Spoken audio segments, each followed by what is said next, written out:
My phone buzzed while I scraped mud off my daughter's cleats. She stood in the doorway, holding her phone like it was radioactive.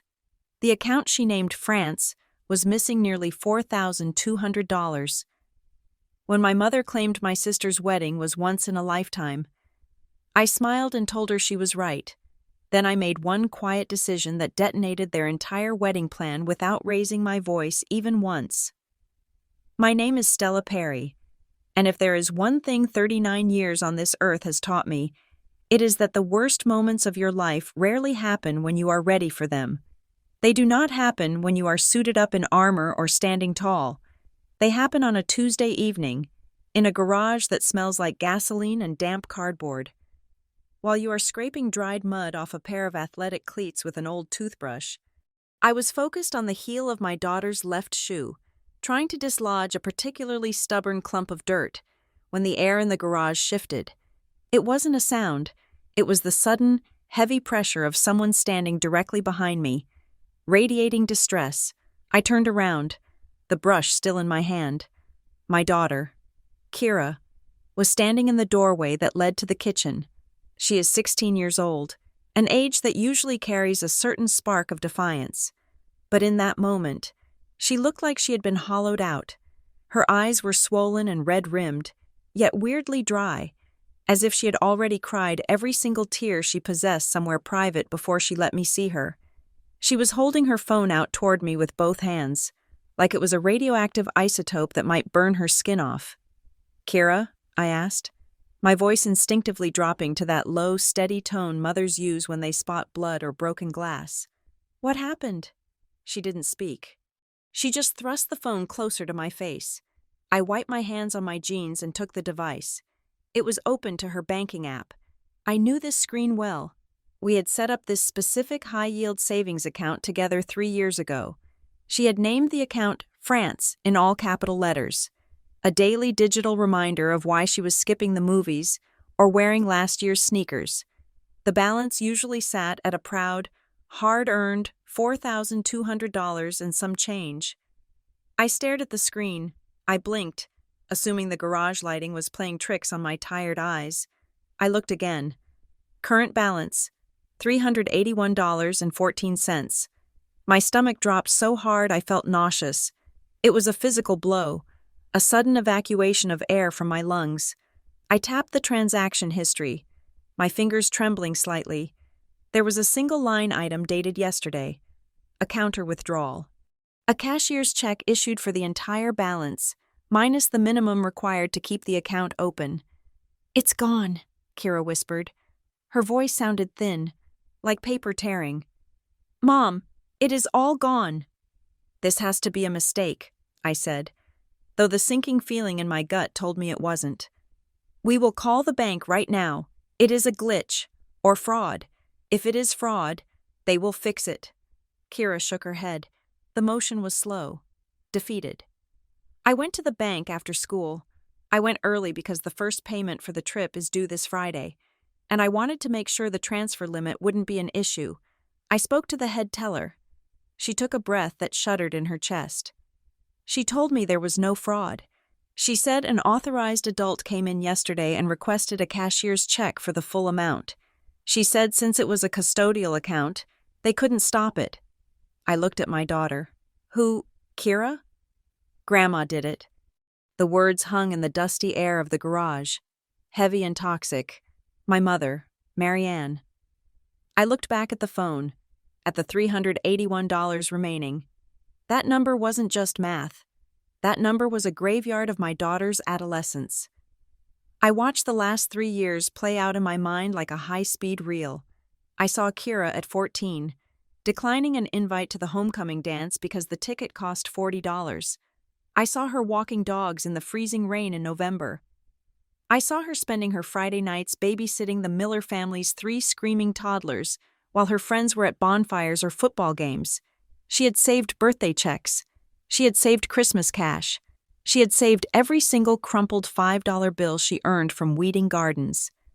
She had treated that trip to France like a contract with her future, a promise that if she worked hard enough, the world would open up for her.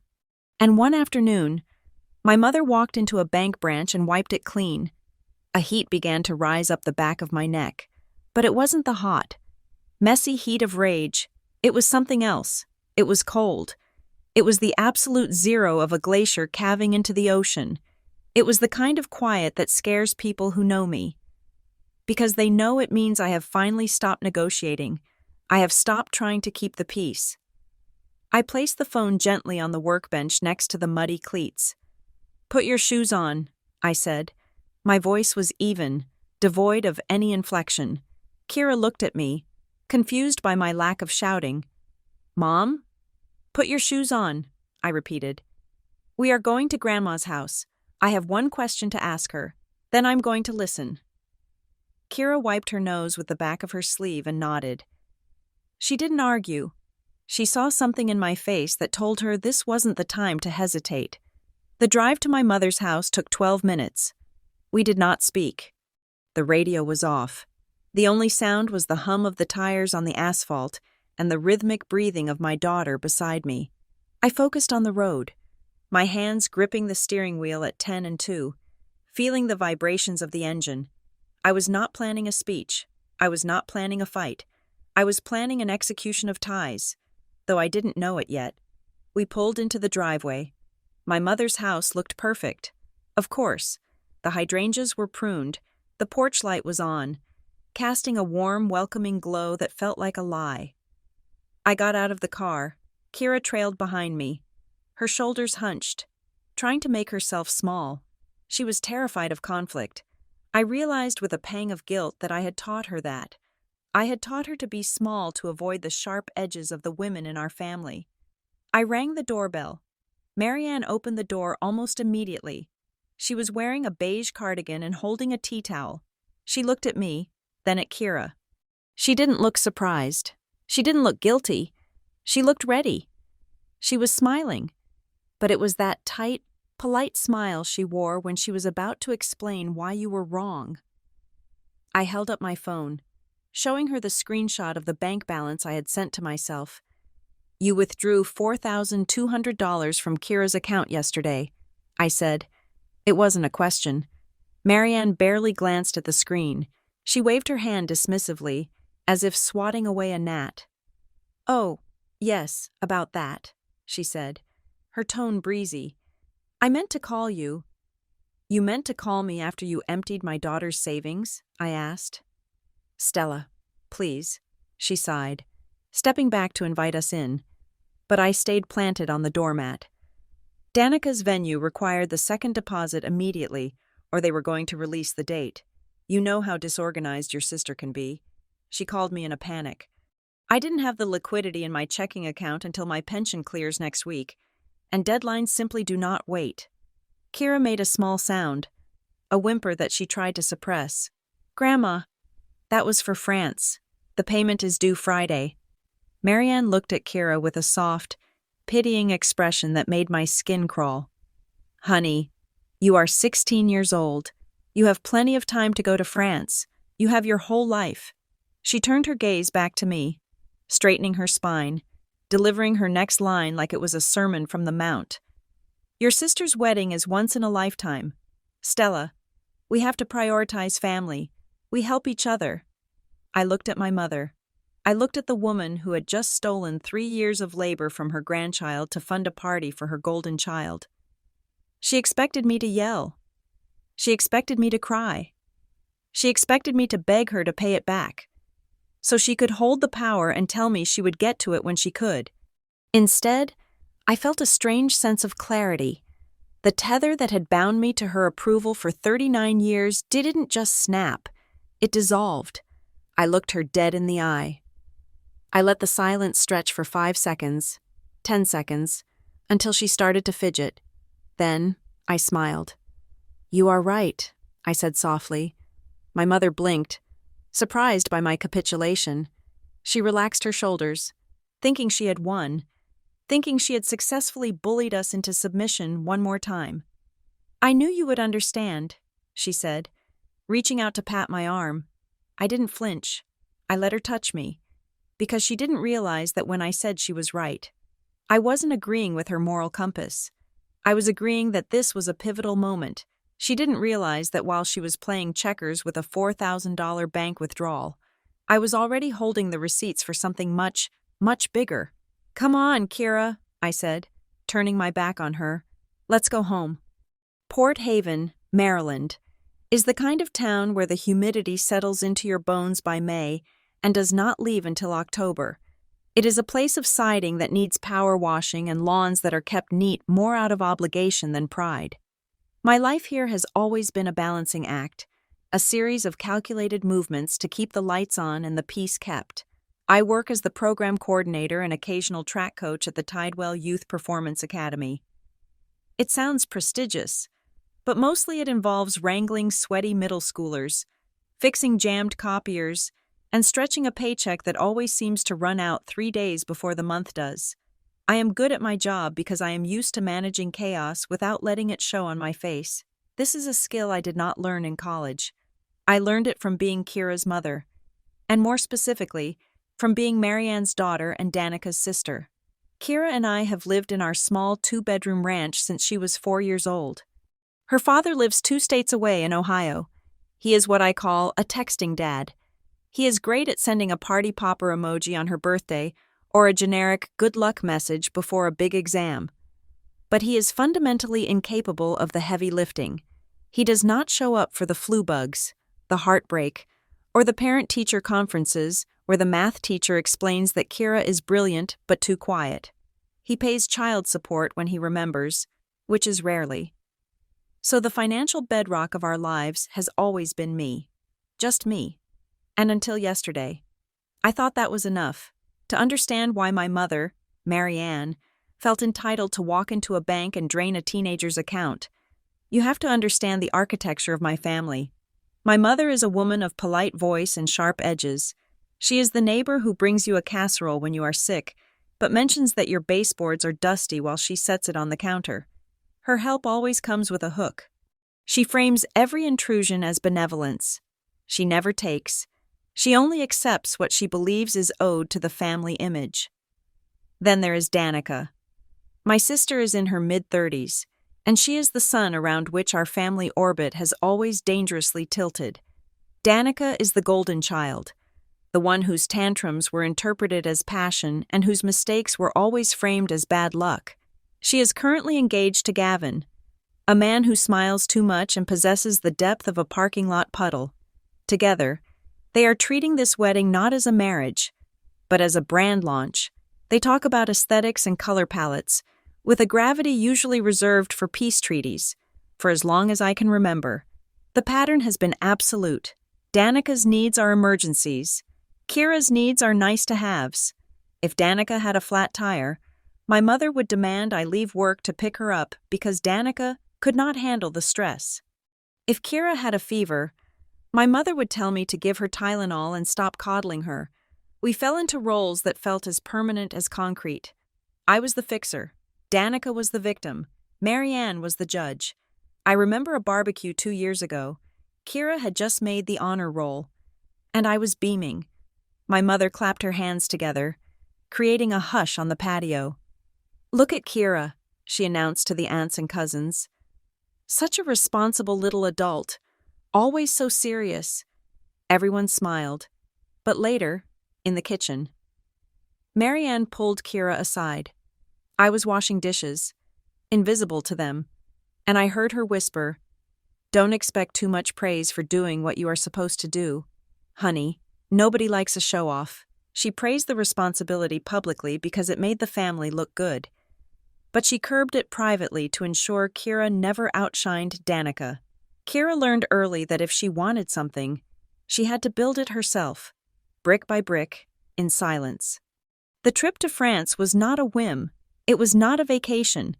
It was an educational immersion program she had qualified for based on her grades.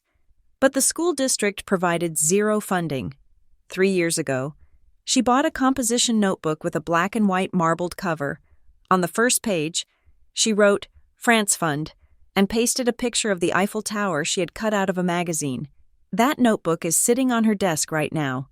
It is filled with rows of dates and amounts written in her neat, cramped handwriting. It documents every single hour she spent watching the Miller kids down the street, who bite and scream. It lists the weekends she gave up to watch Johnson's neurotic golden retriever. It records the envelopes of cash handed to her by tired parents at midnight, the $20 bills for mowing lawns, and the Venmo transfers for tutoring algebra. She missed the homecoming dance sophomore year because the ticket and dress would have cost nearly $200, and she put that money into the bank instead. She wore her sneakers until the soles had holes in them, patching them with duct tape, because new shoes meant $40 less for the fund. She treated that savings account like a sacred contract with her future self. She believed that if she followed the rules, if she worked hard, saved, and sacrificed, the result was guaranteed. My great failure is that I let her believe the rest of the family played by those same rules. I have spent my adult life paying for peace. That is my sin. When Danica forgot to pay for our father's memorial flowers 5 years ago, I paid the florist quietly and let Danica take the credit, because I didn't want Kira to see her grandmother scream. When Marianne borrowed money from my emergency fund to pay a bill she forgot, I let it slide because confronting her meant a month of icy silence and passive-aggressive voicemails. I acted as a filter. I caught the toxicity before it could reach Kira. I thought I was protecting her. I thought I was being a good mother by absorbing the impact so she could stay soft and hopeful. But I was wrong, by shielding her from their greed. I left her blind to their capabilities. I allowed her to think her money was safe because it had her name on it. I allowed her to think that authorized adult on a bank form meant protector, rather than potential thief. This is not about a trip to France anymore. France is just geography. This is about the family tax. It is the tax my mother and sister have levied on me for decades, the expectation that my stability exists to subsidize their chaos. Now, they have decided to levy that tax on my daughter. They looked at 3 years of her sweat and discipline and decided it was simply a resource for them to harvest because Danica wanted better flowers or a more expensive photographer. They decided that Kira is allowed to work, but she is not allowed to keep. She is allowed to want, but only if it does not inconvenience the golden child. I sat in the dark living room while Kira slept, or pretended to sleep, down the hall. I thought about the way Marianne had smiled at the door. "You are right," I had told her, and she had believed me because she thinks I am still the person who pays the piece. She thinks I am still Stella who fixes things in the background to keep the family portrait from cracking. She does not realize that the fixer has quit. The person who woke up this morning is someone entirely different. I am no longer interested in peace. I am interested in arithmetic. They took $4,200. They broke a 16-year-old girl's heart. And for the first time in my life, I am not going to smooth it over. I am going to let the edges remain sharp, and I am going to make sure they are the ones who get cut. The porch light beamed down on us like a stage spotlight, illuminating the frantic moths throwing themselves against the glass. I did not give myself time to hesitate. I pressed the doorbell, and the chime echoed inside, a sound I had associated with Sunday dinners and polite obligation for 39 years. Now, it sounded like a summons. Marianne opened the door before the chime had even finished fading. She was smiling, but it was a rehearsed expression, the kind of smile a politician wears when they are about to deliver bad news to a crowd they do not respect. She looked too ready. Her hair was perfectly coiffed, her blouse crisp, as if she had been standing on the other side of the wood waiting for us to appear. "Stella," she said, her voice warm and welcoming, completely ignoring the tension radiating off me. "And Kira, come in, come in. The bugs are terrible tonight." We stepped into the foyer. The house smelled of lavender furniture polish and silence. I did not take off my shoes. I did not move toward the living room. I stood on the tile entryway, rooted, and held up my phone screen. The brightness was turned all the way up, highlighting the number $381. Marianne barely glanced at it.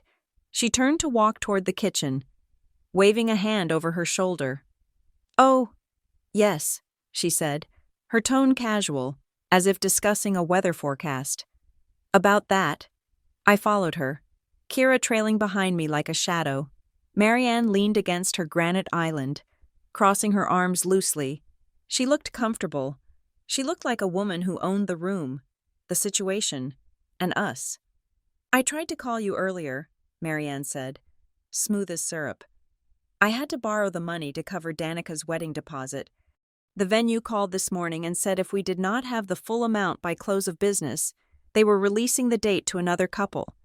You know how Danica gets. Deadlines do not wait." "Borrowed," I repeated. The word felt heavy and sharp in my mouth. "It is just a bridge loan. Stella, don't be dramatic," she said. From behind me, Kira's voice cracked. It was small, but it cut through the lavender-scented air. "It was mine." Marianne's expression shifted to one of indulgent pity. She looked at my daughter not as a victim of theft, but as a child who didn't understand how the adult world worked. "Honey, you are 16, Marianne said, tilting her head. "You have time. You have your whole life to travel. France is not going anywhere. But your sister's wedding? That is a specific date. We have to prioritize." "I asked the bank for the paperwork," I said, my voice steady, cutting off her monologue. "They said an authorized adult made the withdrawal. I want to see the receipt from the venue. I want to see the contract you signed today with that money. I want to see the cashier's carbon copy." Marianne stiffened. The indulgent grandmother mask slipped, revealing the steel beneath. "Excuse me?" she said. "If you paid a deposit today to save the date, you have a receipt," I said. "Show it to me." "I do not have to show you anything," she snapped. "This is my house. Stella, I am not under interrogation. I am handling family business. You should be thanking me for saving your sister from a nervous breakdown." She looked past me to Kira, who was staring at her shoes, her shoulders hunched up toward her ears. Marianne sighed, a sound of profound disappointment. "Stella, really," she lowered her voice to a conspiratorial whisper, "do not do this in front of the child. It is unbecoming. You are making her upset." I watched Kira. I saw the familiar mechanics of her body language. She was shrinking. She was folding inward, making herself smaller, preparing to apologize for existing, for having money, for causing a scene. I saw her mouth open, and I knew she was about to say she was sorry. She was about to apologize for being robbed because my mother had framed the theft as a favor to the family. Something inside me, some ancient structural beam that had held up my compliance for decades, finally gave way.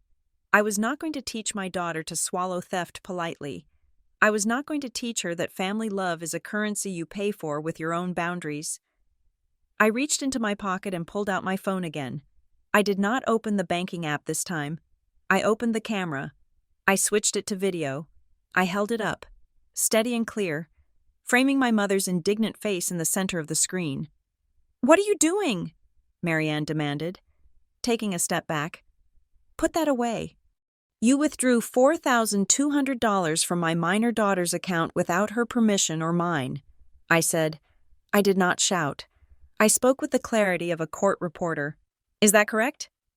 "Stop it, Stella. You are being ridiculous." "Did you take the money?" I asked again. Marianne glared at the lens, her face flushing a mottled red. She hated being recorded. She hated anything that created a permanent record of her behavior. Anything that couldn't be spun or rephrased later. "I moved the funds to handle an emergency," she snapped at the camera, thinking her justification would vindicate her. "I am the grandmother. I am authorized. I did what was necessary because you people never step up when it matters." "So you admit you took the full balance of the France fund to pay for Danica's wedding," I stated.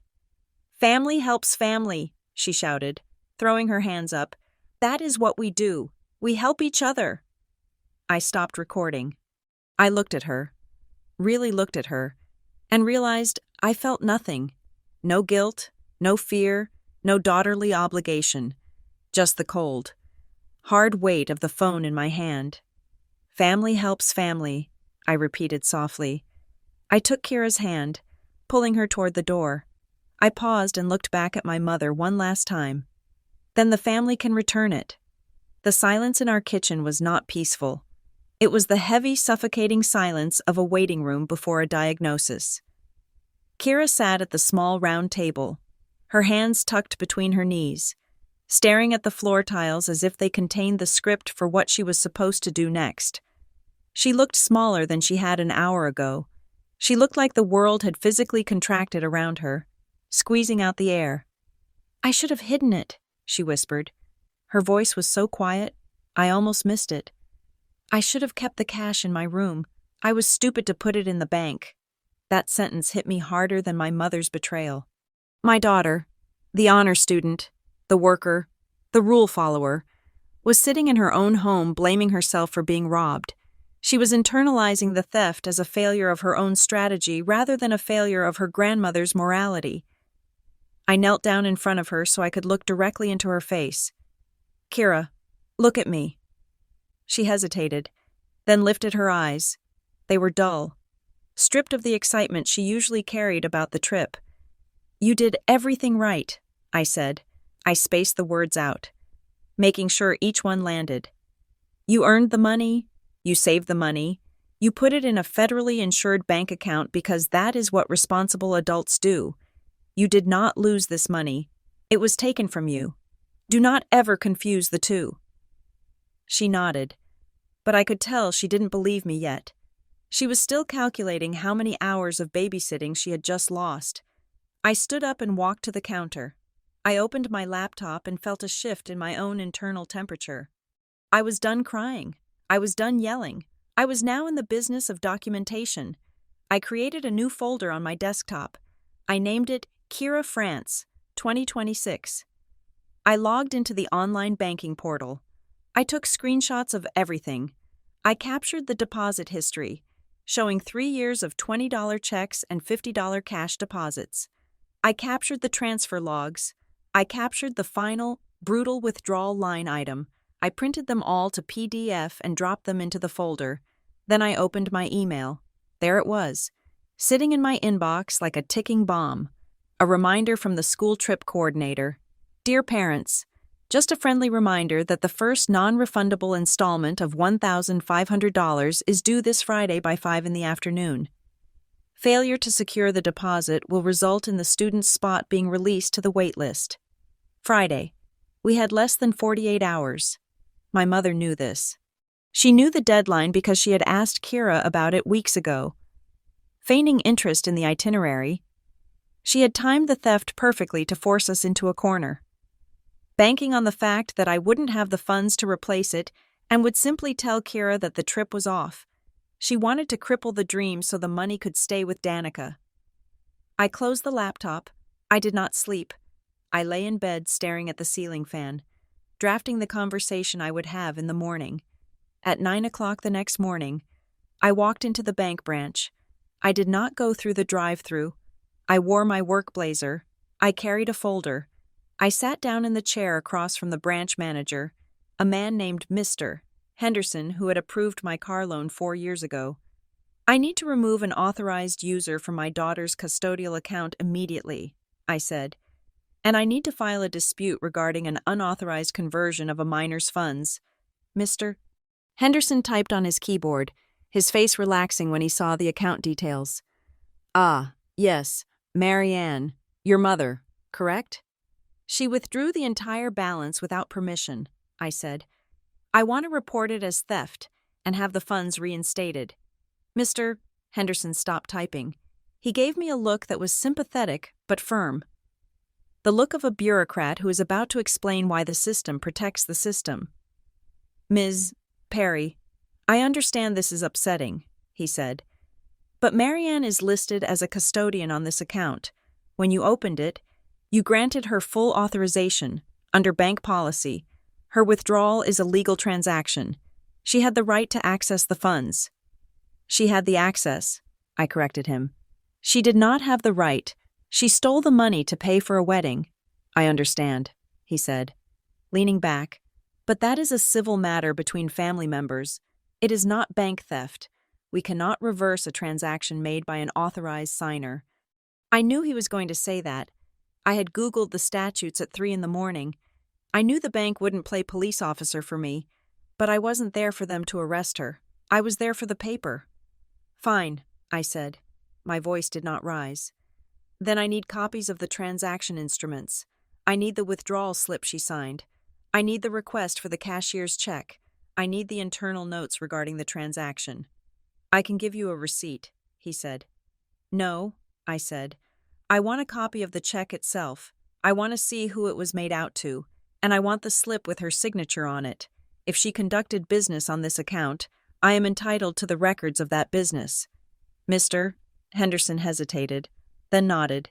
He disappeared into the back for 10 minutes. When he returned, he slid a few sheets of paper across the desk. I looked at the copy of the cashier's check.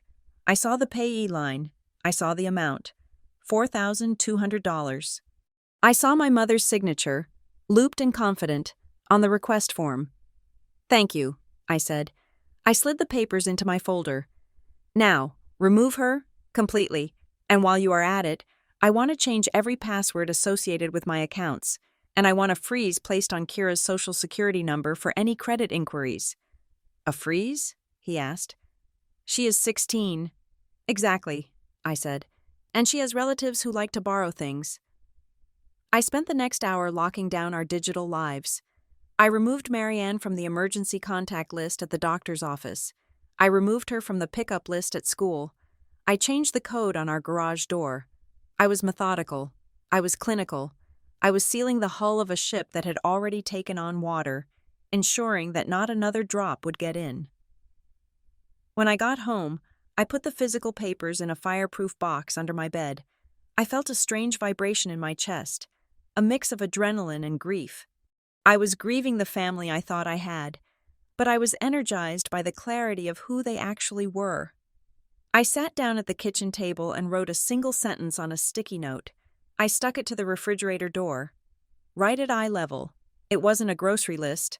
It was a mission statement for the next 30 days. I am not available for guilt. Only accountability. I read it out loud. It sounded like iron. My mother would call. Danica would call. They would cry. They would talk about blood and loyalty and how hard it is to plan a wedding. They would try to make me feel small for making a fuss about money when love was involved. But I looked at the fridge. I was not available for that. I was only available for math. And the math said they owed my daughter $4,200. I sat in my car in the driveway, the engine off, the windows rolled up tight to seal in the sound. I needed a containment chamber for what was about to happen. My hands were shaking, not from fear, but from the adrenaline of crossing a line I had never dared to cross before. I dialed my sister's number. Danica answered on the second ring. Her voice was bright, breathless, the sound of a woman who believes the world is currently spinning solely for her benefit. Stella, oh my God, you have to see the proof for the invitations. Gavin thinks the cream cardstock is too yellow, but I told him, Did Mom give you Kira's money? I cut her off. I did not have the energy to discuss cardstock. The line went dead silent. The breathlessness vanished, replaced by a sharp intake of air. When Danica spoke again, her tone had shifted from bride-to-be to annoyed older sister, even though I was the one who was 4 years older. Mom told me you were being dramatic about this, Danica said. She didn't deny it. That was the first dagger. She didn't even try to pretend she didn't know where the cash came from. It is $4,200. Danica, I said, gripping the steering wheel. It is 3 years of babysitting money. It is not yours. It is a loan. Stella, she sighed, exasperated. Mom is going to pay it back when her pension adjustment comes through or whatever. It is not like France is disappearing. The country will still be there in 2 years. This is my wedding. This is once in a lifetime. Kira is 16, I said. This trip is her once in a lifetime. You are 34. You and Gavin have jobs. Why are you stealing from a teenager? We are not stealing. Her voice pitched up, sharp and defensive. We are pooling resources. God, you are so selfish. You are using Kira to manipulate me right now, trying to make me feel guilty during the happiest week of my life. You have always been jealous that things come easily for me, and now you are trying to ruin it. The accusation hit me like a physical slap. I was using Kira? I was the one manipulating the situation? It was the classic family maneuver. Take the harm you caused, flip it upside down, and glue it to the person pointing it out. She had reframed my defense of my daughter as an attack on her happiness. I am not interested in your happiness right now, I said, my voice dropping. I am interested in the paper trail. Give me the name of the venue. Give me the contact number for the coordinator you paid yesterday. Why? Danica demanded. Because I am going to call them. I am going to verify the deposit amount and the date. No, she snapped. Absolutely not. You are going to call them and cause a scene. You are going to embarrass me in front of the vendors. Stella, I am not letting you ruin my reputation in this town. If the deposit is legitimate, there is nothing to be embarrassed about, I countered. What is the venue, Danica? I have to go, she said. Gavin is calling me. Stop being crazy. She hung up. I stared at the phone. The silence in the car felt heavy. It wasn't just Marianne. That was the realization that settled in my gut like cold lead. Danica knew. Gavin likely knew. They all viewed Kira not as a person with dreams and property rights, but as a piggy bank to be smashed open when the real adults needed liquidity. They were all complicit. My phone rang in my hand, making me jump. It was Marianne. The timing was too perfect to be a coincidence. Danica had called her immediately. I answered. Do not you dare harass your sister, Marianne's voice hissed through the speaker. She dispensed with the pleasantries this time. She is under enough stress without you interrogating her about venues. You are trying to start trouble. Stella, I warned you. I am trying to find my daughter's money, I said. The money is safe. It is invested in the family, Marianne shouted. Stop acting like a stranger. You are tearing this family apart over a few $1,000s. I ended the call without saying goodbye. I couldn't listen to the twist anymore, the way she turned theft into investment and accountability into harassment. I opened the car door and walked into the house.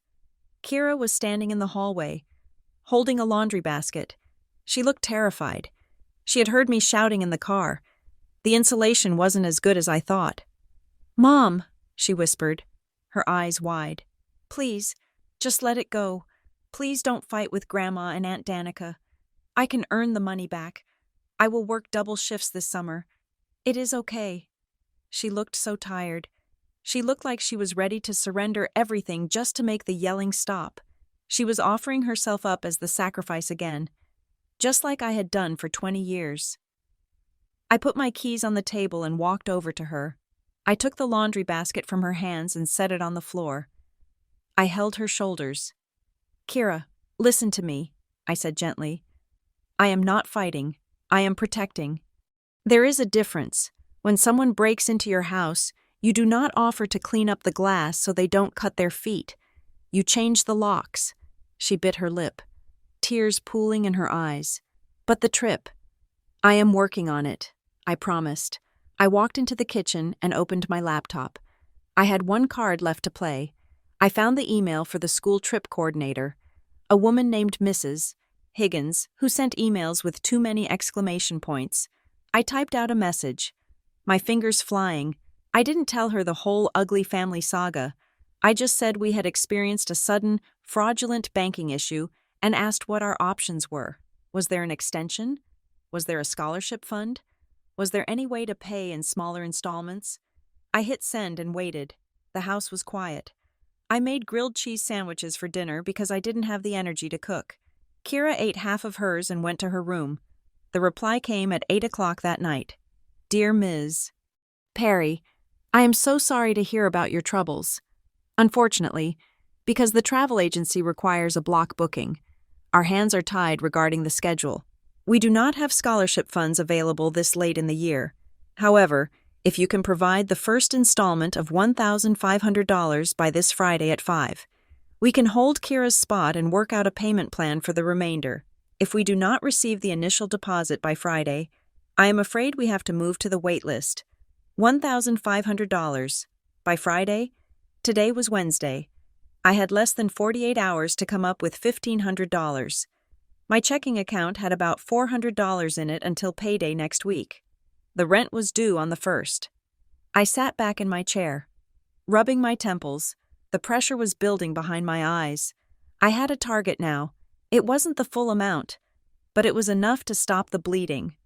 But as I sat there, staring at the glow of the screen, a darker thought began to take shape. I thought about Danica's refusal to name the venue. I thought about Marianne's refusal to show a receipt. If they had really paid a deposit yesterday to save the date, showing me the receipt would have shut me up. It would have proven that the money was at least used for the wedding, even if it was stolen. It would have validated their story that this was an emergency transaction. But they wouldn't show it. People who have nothing to hide do not act like they are guarding state secrets. A knot of dread tightened in my stomach. What if there was no venue deposit? What if the money didn't go to a bridal hall at all? If they were lying about the receipt, they were lying about where the money went. And if the money wasn't safe in a vendor's account, then where was it? I looked at the sticky note on the fridge. Only accountability. I realized then that I wasn't just fighting to get the money back. I was fighting to uncover a lie that was likely much uglier than a wedding deposit. And I had until Friday to figure it out, or Kira wasn't going anywhere. Thursday morning broke with a gray, relentless drizzle that matched the color of my mood.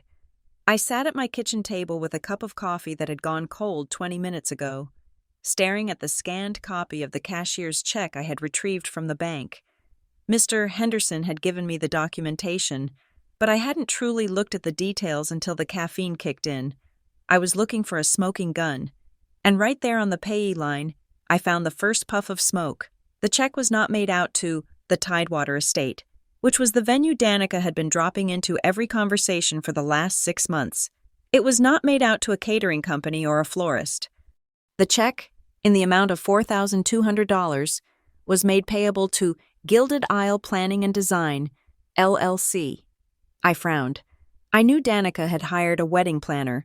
She called herself a curator, but a direct payment of that size to a planner seemed odd for a venue deposit. Usually, you pay the venue directly to secure the date. I opened my laptop and pulled up Instagram.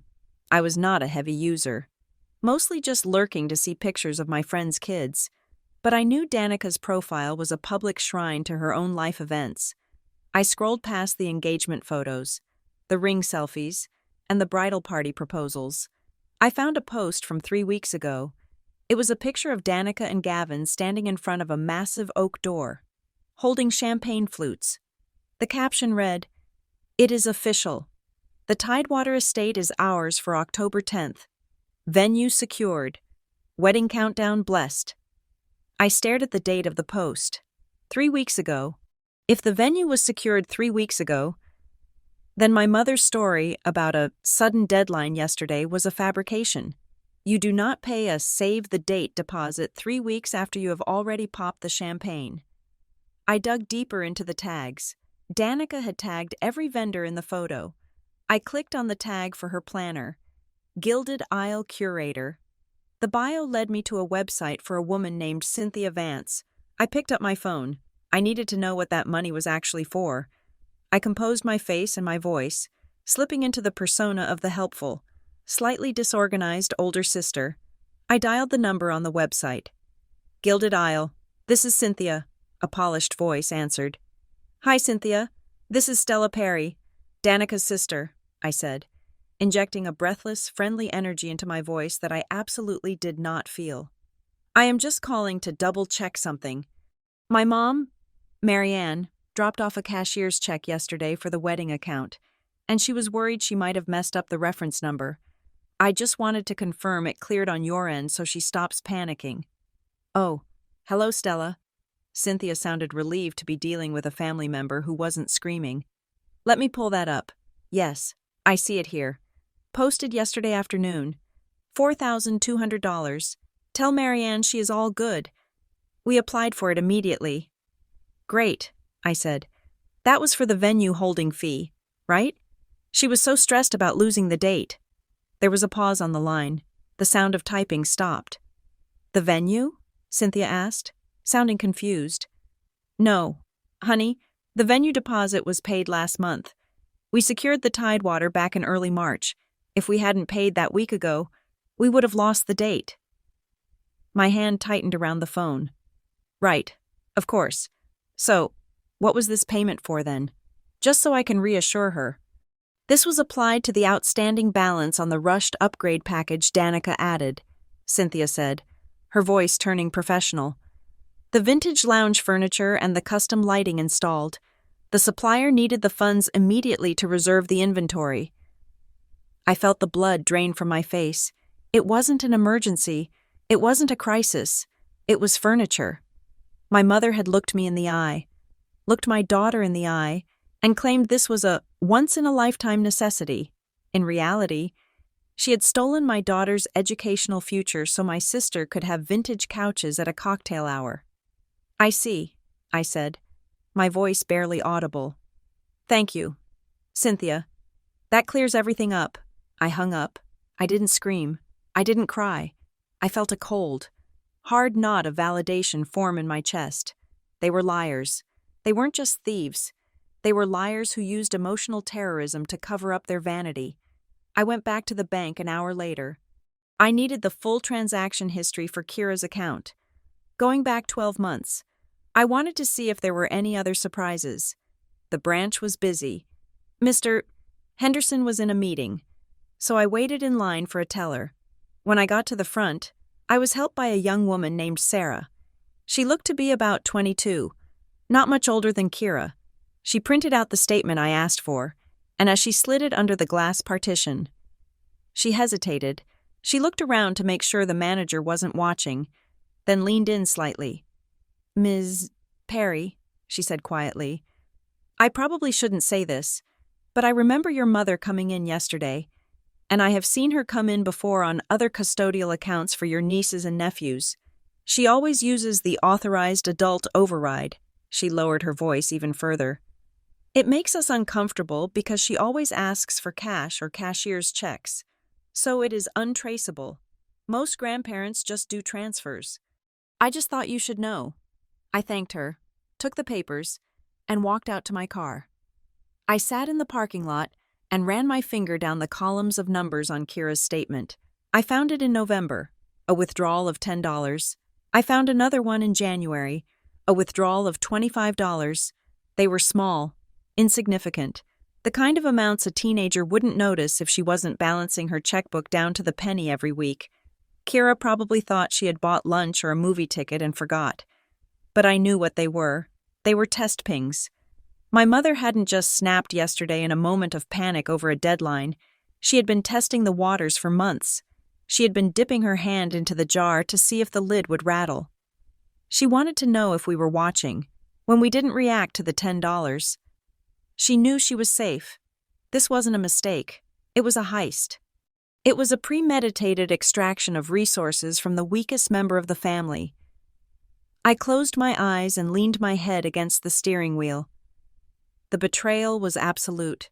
There was no coming back from this. There was no apology that could fix. I practiced stealing from you for months before I took it all.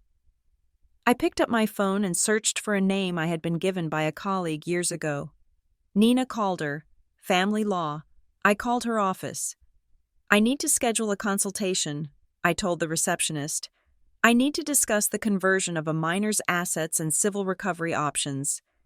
We have an opening tomorrow afternoon, the receptionist said. I will take it. I drove home with a sense of grim purpose. The time for crying in the garage was over. The time for begging my sister for mercy was over. When I walked into the house, Kira was sitting on the couch, her knees pulled up to her chest. She looked up at me, her eyes full of that same desperate hope that maybe, just maybe, I had fixed it by asking nicely. Did Grandma call? She asked. Is she going to give it back? I sat down next to her. I didn't hug her. I didn't offer her false comfort. I needed her to understand the reality of the war we were now in.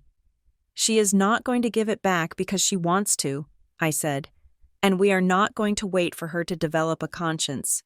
Kira looked down. I just don't want to cause trouble. Mom, maybe I can just skip the trip. I reached out and lifted her chin so she had to look at me. Kira, listen to me closely, I said. You are not causing trouble. You are the victim of a crime. We are going to get a lawyer, and we are going to get your money back." She opened her mouth to protest, to say that we couldn't sue the family, but I stopped her. "You are not asking for permission to be treated fairly," I told her. "Fairness is not a favor they grant you. It is your right, and if they won't give it to you, we are going to take it." Nina Calder's office did not look like a place where families came to heal. It looked like a place where they came to be dismantled, piece by piece, into piles of admissible evidence. She sat behind a desk made of glass and chrome, tapping a silver pen against a yellow legal pad. She was younger than I expected, perhaps my age, with eyes that had seen enough petty human cruelty to no longer be surprised by it. "To pursue a civil claim for conversion," Nina said, her voice dry and precise. "We need to prove ownership. The bank account was custodial, which legally muddies the water regarding your mother's access. However, if we can prove the funds were exclusively generated by the minor and intended for the minor's sole benefit, we have a case for constructive trust and misappropriation." She looked up at me. "Do you have proof that this money belonged to Kira?" "Real proof. Not just, 'she said so.'" I reached into my bag and pulled out the stack of documents I had prepared. I laid them out on the glass like tarot cards. "This is Kira's logbook," I said. "She has kept it since she was 13. It lists every date, every family she babysat for, the hours worked, and the amount paid. Here are the corresponding Venmo screenshots from the parents. Here are the deposit slips that match those dates and amounts exactly." Nina picked up the composition notebook. She flipped through the pages, seeing the handwriting change from a 13-year-old's bubble letters to a 16-year-old's rushed script. She saw the notes in the margins. Christmas money from Uncle Dave. Dog walking for Mrs. Gable. "This is excellent," Nina said, a flicker of respect crossing her face. "This establishes a clear chain of titles. It wasn't a gift account. It was earned income." "So we can sue?" I asked. "We can," Nina nodded. "But lawsuits are slow and expensive. My recommendation is a 3-step escalation. First, a formal demand letter on my letterhead, giving them 72 hours to return the funds. Second, if they ignore that, we file a civil complaint. Third, depending on how the local statutes view the custodial withdrawal, we could file a police report for theft, though the police often hate getting involved in civil family disputes. "Let's start with the demand letter," I said. 72 hours, then we go formal." Nina made a note. "I will have the draft ready by this afternoon. We will courier it to your mother's house to ensure proof of delivery." I sat back in the chair, feeling the strange, vibrating hum of adrenaline that had become my constant companion over the last 48 hours. The demand letter was a good step. It was a strong step. But as I looked at Nina's calendar on the wall, something else clicked into place in my mind. A jagged piece of the puzzle that I had been keeping in my pocket for months, mostly because I was ashamed of it. "There is something else," I said. Nina looked up, pen poised. "Go on." "My family thinks I am just a school program coordinator," I said slowly.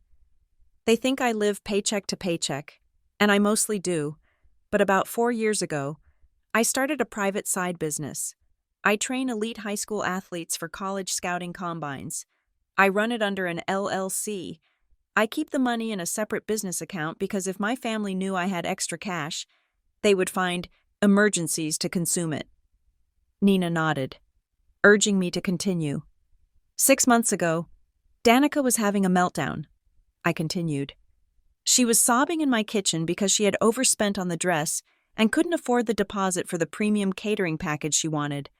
My mother was there, making comments about how it must be nice to have a steady job while your sister suffers, implying I should take out a loan to help."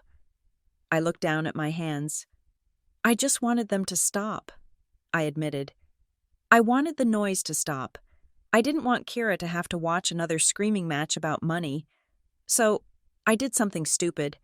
I told them I would handle the catering deposit as my wedding gift. I paid $6,000 to a company called Savory Events. I signed the contract in my name, under my LLC, because the vendor required a business guarantee for the liability insurance. Nina's eyes narrowed. You signed the catering contract? Yes, I said. I paid the deposit, and I am the signatory on the agreement.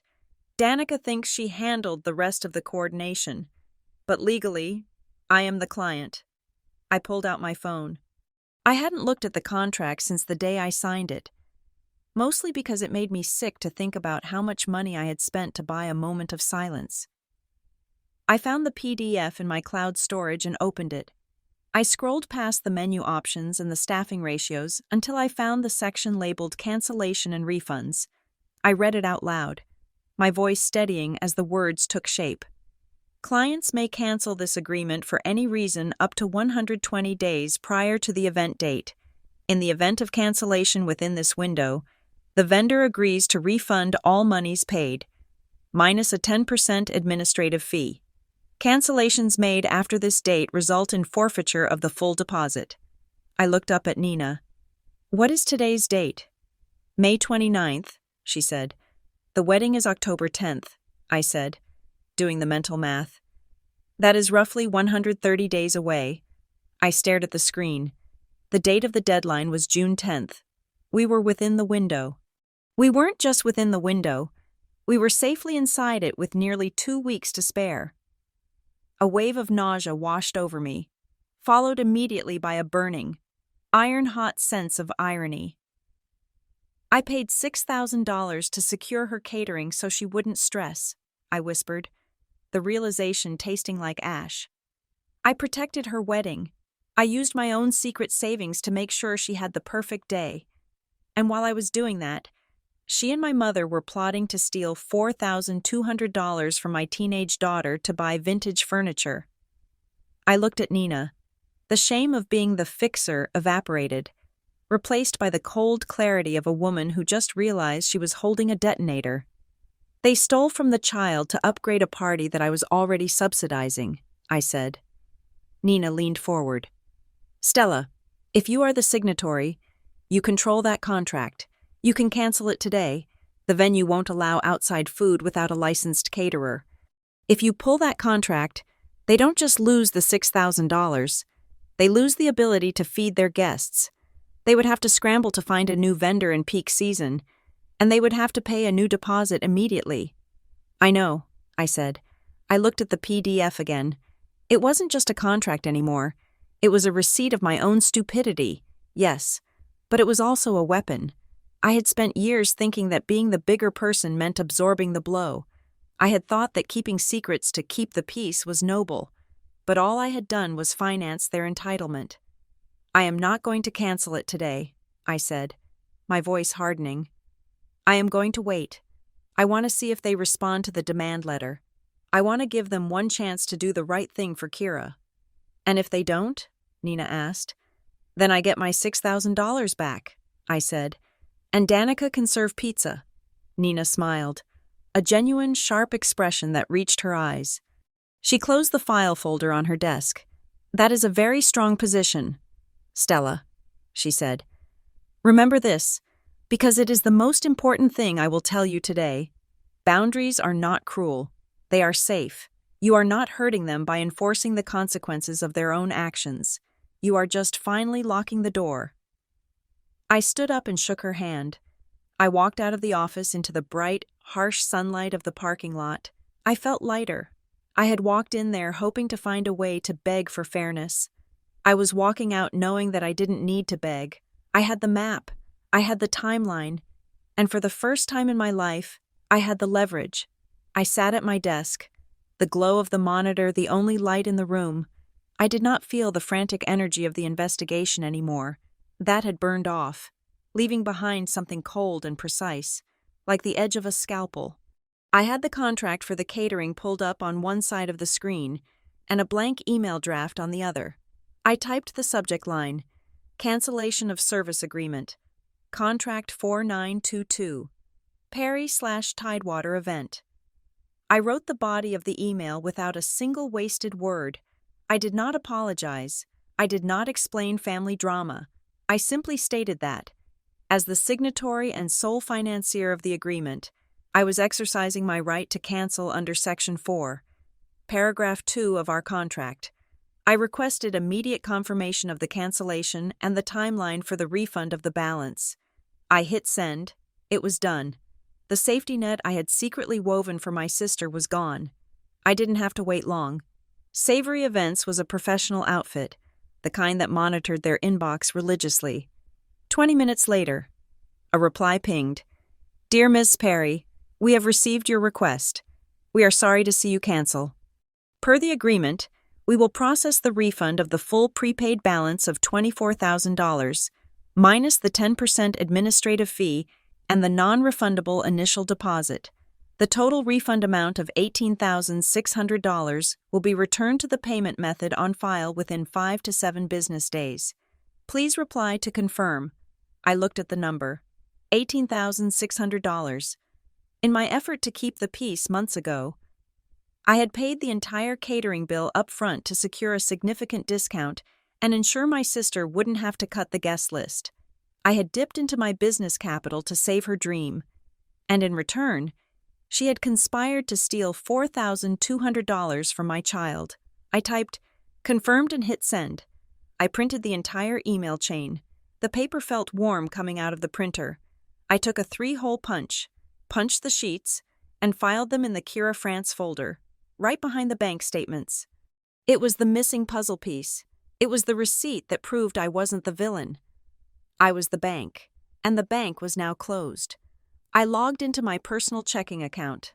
I didn't have much, but I had enough space on my credit card to bridge the gap for a few days until my next paycheck cleared. I went to the school trip portal and paid the $1,500 installment for Kira's trip. The confirmation screen flashed green. Payment successful. Spot secured. I let out a breath I felt like I had been holding since Tuesday. They couldn't take the trip away from her now. The money was gone from her account. Yes, but the spot was safe. I had bought us time. My phone buzzed. It was an email from Nina Calder.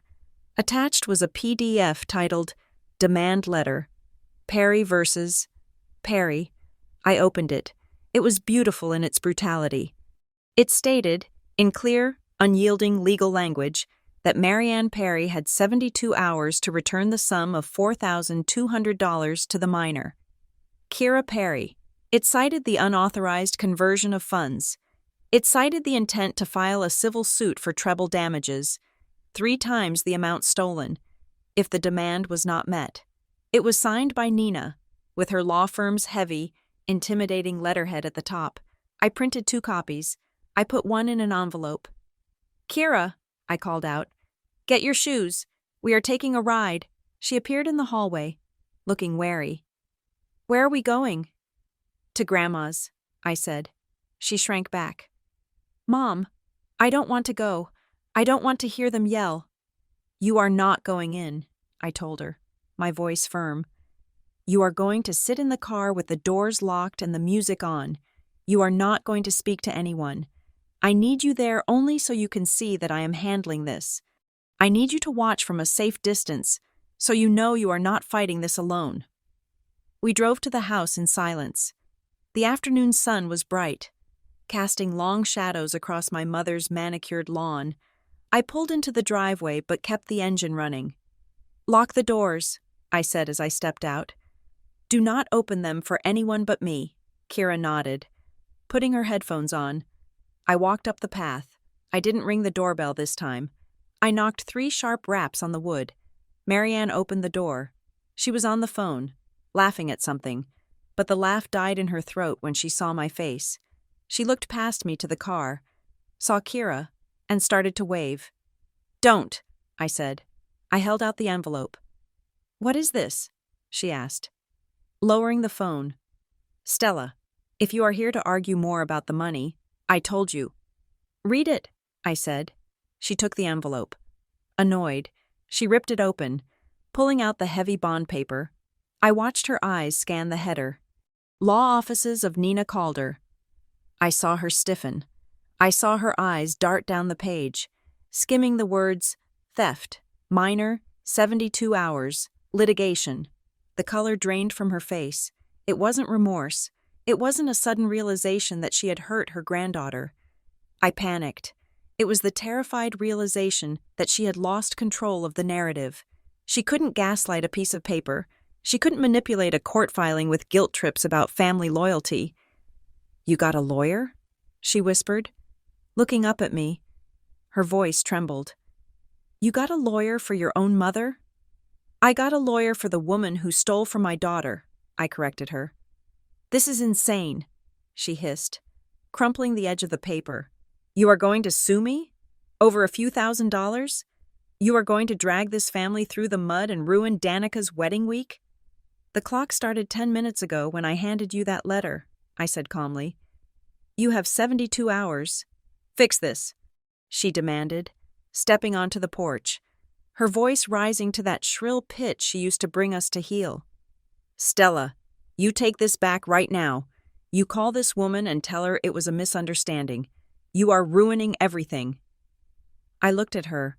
I looked at the panic in her eyes and realized it had no power over me anymore. "I am not funding a wedding built on stealing from my kid," I said. I turned around and walked back to the car.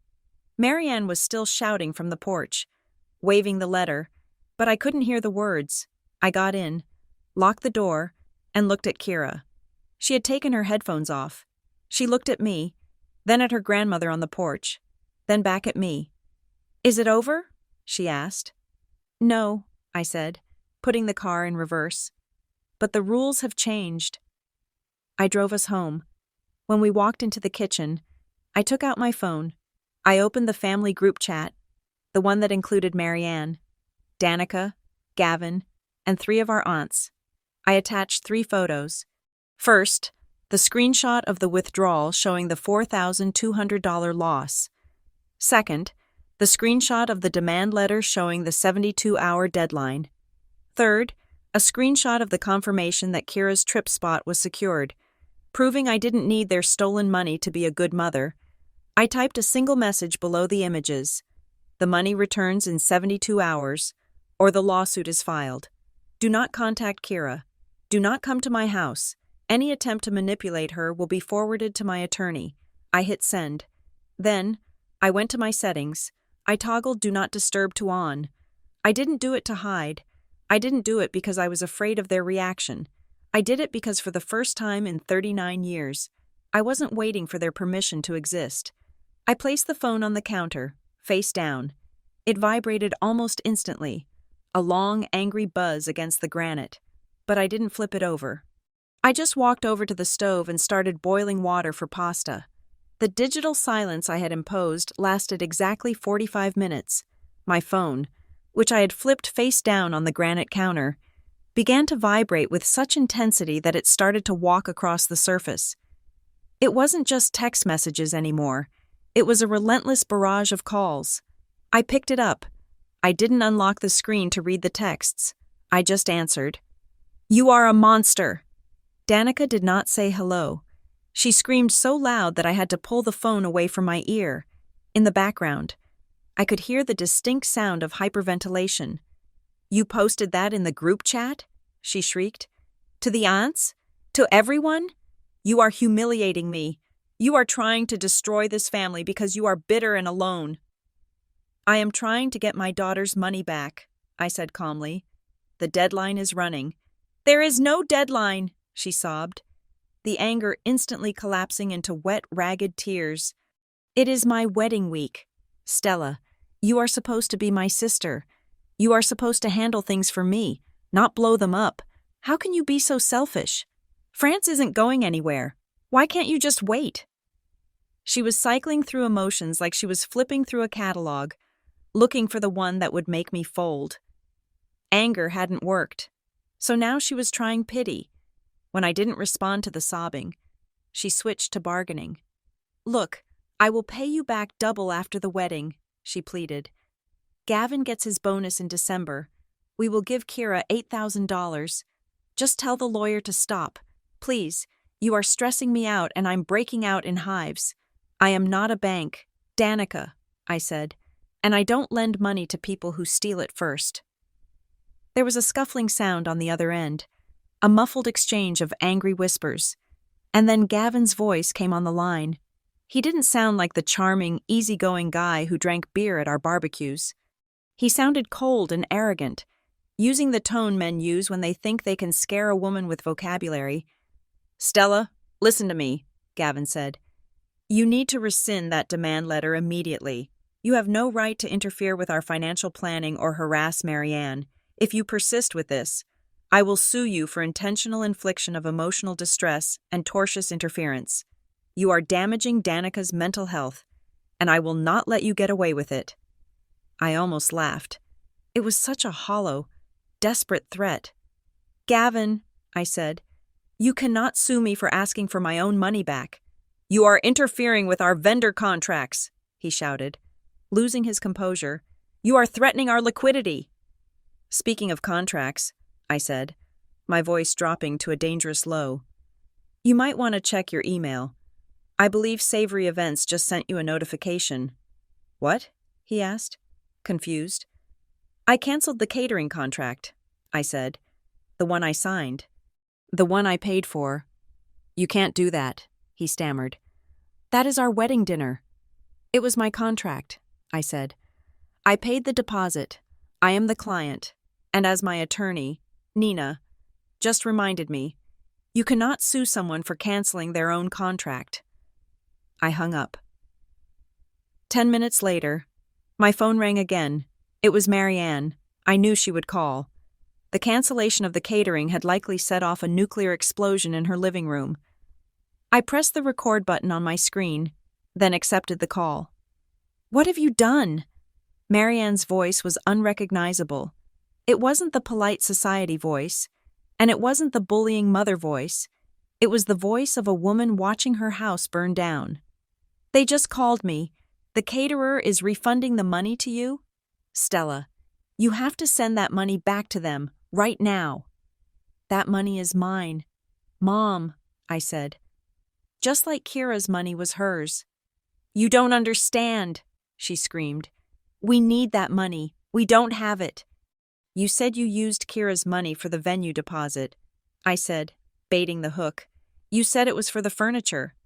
"It wasn't for the furniture," she blurted out, the truth finally exploding out of her under the pressure. "We didn't pay the furniture guy. We had to cover the overdrafts. Danica upgraded the lighting and the linens without checking the balance. And the checks were bouncing. We were $3,000 in the hole. Stella, the bank was going to close the account and cancel the vendor checks. We had to take Kira's money to stop the cascade." I stared at the recording timer ticking on my screen. There it was. "So you didn't pay a deposit," I said, my voice flat. "You used my daughter's savings to pay off a debt spiral caused by Danica's recklessness." "We were going to put it back," she cried. "Once Gavin's parents sent their check. You have to fix this. Stella, you have the catering refund coming. Send it to Danica. Family helps family." "Family doesn't steal from children to hide the fact that they are broke," I said. "You have 68 hours left." I ended the call and saved the recording. I forwarded it immediately to Nina. The realization settled over me like a heavy blanket. The entire once-in-a-lifetime wedding was a sham. They weren't wealthy people planning a luxury event. They were financially illiterate people playing dress-up, robbing Peter to pay Paul. And in this case, Peter was a 16-year-old girl who scrubbed toilets and watched unruly toddlers. They hadn't just stolen for a luxury. They had stolen to cover up their own incompetence. I called Nina. She listened to the recording in silence. "This changes things," Nina said. "This isn't just conversion. This is fraud. They misrepresented the purpose of the withdrawal. And honestly, Stella, you need to file an official police report. I know the bank said it was authorized, but with this recording admitting the funds were used to cover an overdraft rather than for the minor's benefit, we have evidence of fiduciary abuse. Will the police actually do anything?" I asked. "Maybe not," Nina admitted, "but the report creates a record, and more importantly, I can send that report to the bank's fraud department. Banks hate liability. If they see a police report and a pattern of behavior, they might rethink their stance on authorized access." I went to the police station that afternoon. I filed the report. I didn't ask for them to arrest my mother. I just laid out the facts and got a case number. Then I went back to the bank. I sat down with Mr. Henderson again. I slid the police report case number across his desk, along with the printout of the $10 and $25 withdrawals from months ago. My lawyer calls this patterning, I told him. She was testing account access. And now she has admitted on tape that the withdrawal was to cover her own bad debts, not for the minor. I want an internal review opened immediately. Mr. Henderson looked at the paperwork. He looked at the small withdrawals. He looked pale. Banks are required to protect against elder abuse, but they are also required to protect minors' assets. He realized he had let a predator walk out with cash because she looked like a nice grandmother. I will open a review today, he said quietly. I went home. The sun was setting, casting long, bruised shadows across the kitchen. Kira was sitting at the table, doing homework, or trying to. She looked up when I came in. Is it true? She asked. Did you cancel the dinner? Yes, I said. They are texting me, she whispered. Danica said I am ruining her life. Block her, I said. Give me your phone. I took her phone and blocked Danica, Gavin, and Marianne. I handed it back. You are safe here, I said. An hour later, a car pulled into the driveway. I looked out the window. It was Marianne. She got out of the car. She wasn't screaming. She wasn't holding a lawyer's letter. She was holding a white bakery box and a bouquet of hydrangeas from her garden. She walked up the path with a slow, performative sadness. I opened the door before she could knock. I stood in the frame, blocking the entrance. Stella, she said, her voice trembling with manufactured emotion. I brought lemon cake. It is Kira's favorite. She held out the box. She was trying to reset the scene. She was trying to act like this was just a little spat, a misunderstanding that could be fixed with sugar and flowers. She was trying to buy her way back into our lives with a $10 cake after stealing $4,000. We don't want the cake, Mom, I said. Oh, stop it, she sniffed, wiping a tear that wasn't there. I forgive you, Stella. I forgive you for the letter and the catering. I know you are under stress. Let's just sit down and talk about how to move forward. We are family. She tried to step past me. Kira appeared at my elbow. She didn't hide behind me this time. She stepped forward, looking her grandmother in the eye. Grandma, Kira said. Marianne smiled, a flash of relief crossing her face. Oh, Kira, honey, tell your mother to stop being so silly. Look, I brought you. You stole it, Kira said.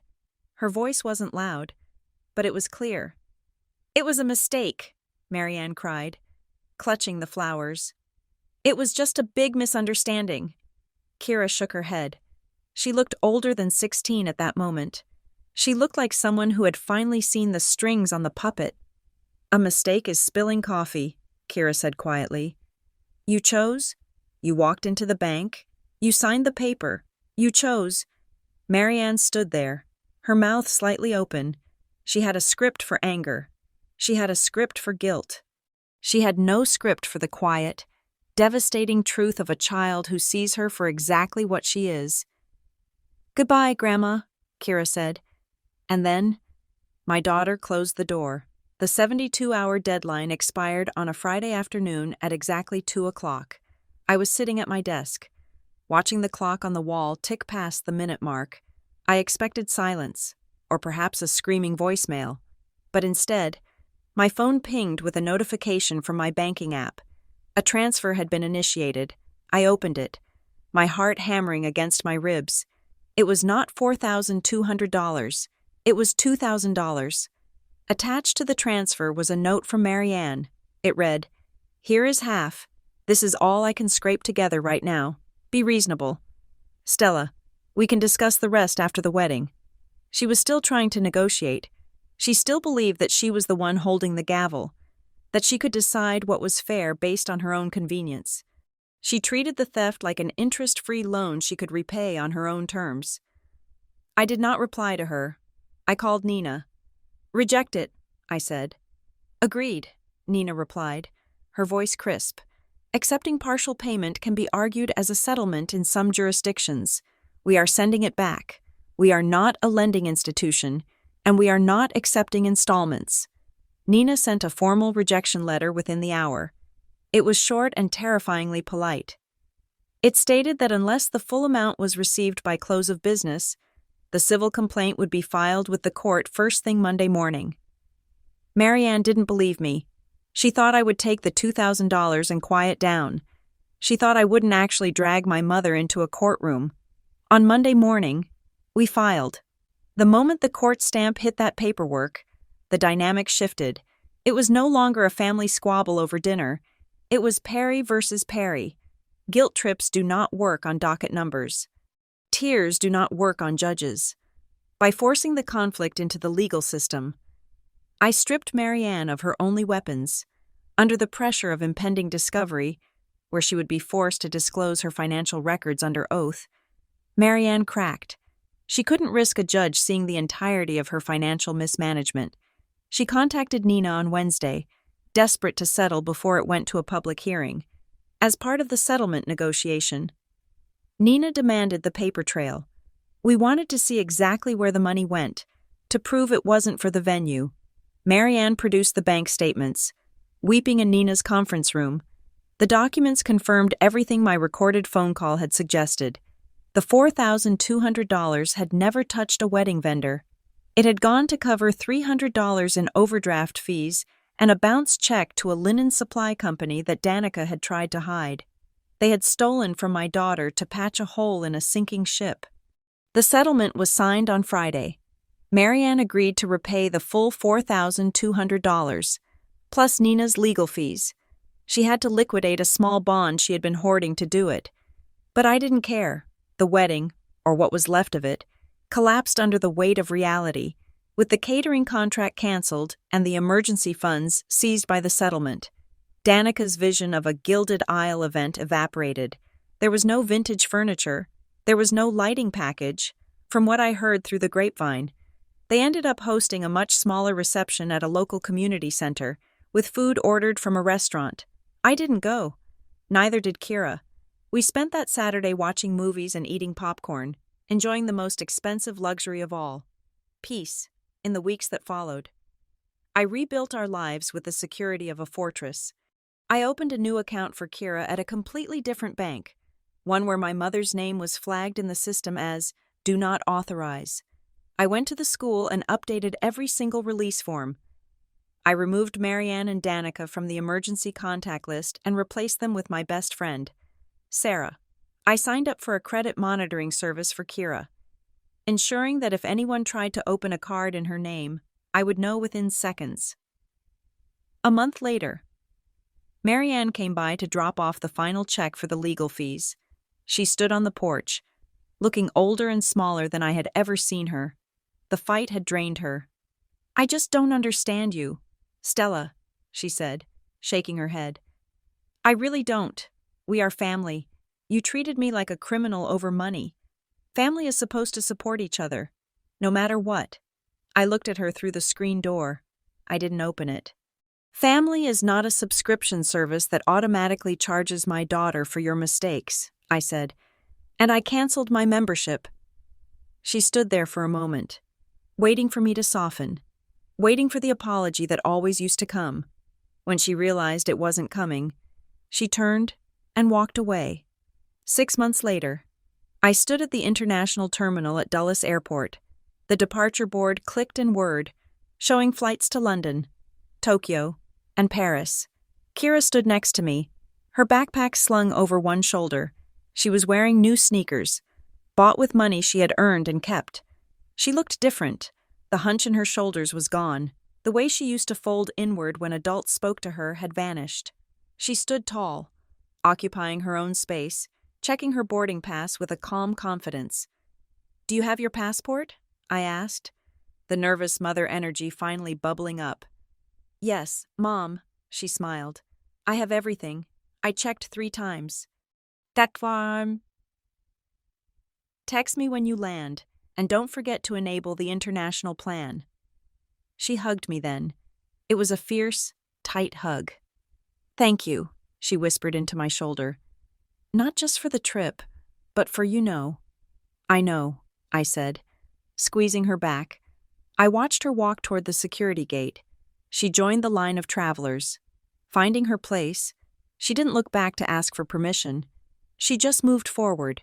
As I watched her hand her documents to the agent, I realized the true nature of the revenge I had exacted. It wasn't a lawsuit. It wasn't the canceled catering or the humiliated grandmother. The real revenge was that I had broken the cycle. I had taught my daughter, in the present tense, that she did not have to make herself small to deserve what she earned. I had taught her that her boundaries were worth fighting for, even if the people crashing against them shared her DNA. She disappeared through the gate, on her way to France, and I walked back to my car, breathing the air of a life that finally belonged to us. Thank you so much for listening to this story. Please leave a comment letting me know where you are tuning in from. I would love to hear your thoughts. Don't forget to subscribe to Monica Revenge Stories, like the video, and hit the hype button to help this story reach more people.